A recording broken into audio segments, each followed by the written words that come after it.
इसलिए जमींदारों के बाजू में ताकतवर बनकर और गरीब किसानों के लिए भगवान बनकर रहता था। उसी गांव में जगन्नाथ करके एक जमींदार रहता था। उस गांव के किसान सभी उस जगन्नाथ को ही अपनी फसल बेचते थे। जगन्नाथ बहुत ही कंजूस और लालची था। किसानों को बराबर भाव नहीं देकर सताते रहता था। इससे वो लोग कभी भी गरीबी से कभी उबर नहीं पाए।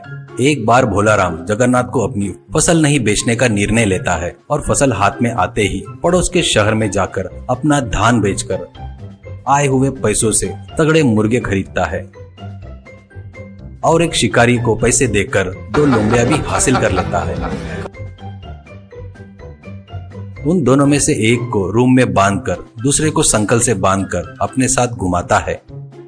जगन्नाथ एक दिन अपने एरिया से जाते रहता है तो भोलाराम मिलता है। तब भोलाराम, बाबूजी आपकी फसल तैयार है, आप जब बोलोगे तब आप ले जा सकते हो, ऐसे कहता है। तो जगन्नाथ, वो तो ठीक कह रहे, पर ऐसे लोमड़ी को पकड़कर क्यों घूम रहा है, वो भाग नहीं जाएगा क्या? भोलाराम, गया तो भी तुरंत वापिस घूमकर आएगा, ये मायावी लोमड़ी है, करके बताता है। और देखते क्या इसका जादू। कहते हुए भोलाराम उस लोमड़ी से कहता है, तू जाकर अच्छी मुर्गी लेकर आ, कहकर उसके गले की संकल खोलता है। संकल के खुलते ही वो बहुत तेजी से भागती है।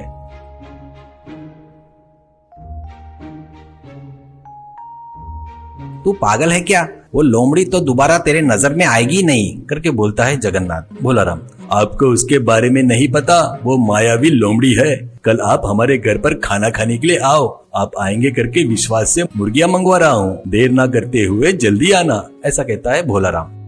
अगले दिन दोपहर तक बढ़िया खाना बनाता है भोलाराम। उसका घर कुछ ही दूरी पर रहता है। तब उसको बिरयानी के मसालों की खुशबू आती है। वहाँ खाने के टेबल पर कई प्रकार के चिकन के आइटम बनाकर अलग अलग थालियों में तैयार था। अरे भोलाराम, तुम्हारी लोमड़ी कहाँ है? उसको भी लेकर आओ, वो भी अपने साथ खाना खाएगी, ऐसे कहता है जगन्नाथ। अरे उसको क्या जल्दी है जी, पहले अपन लोग निपटाएंगे, ऐसा कहता है भोलाराम।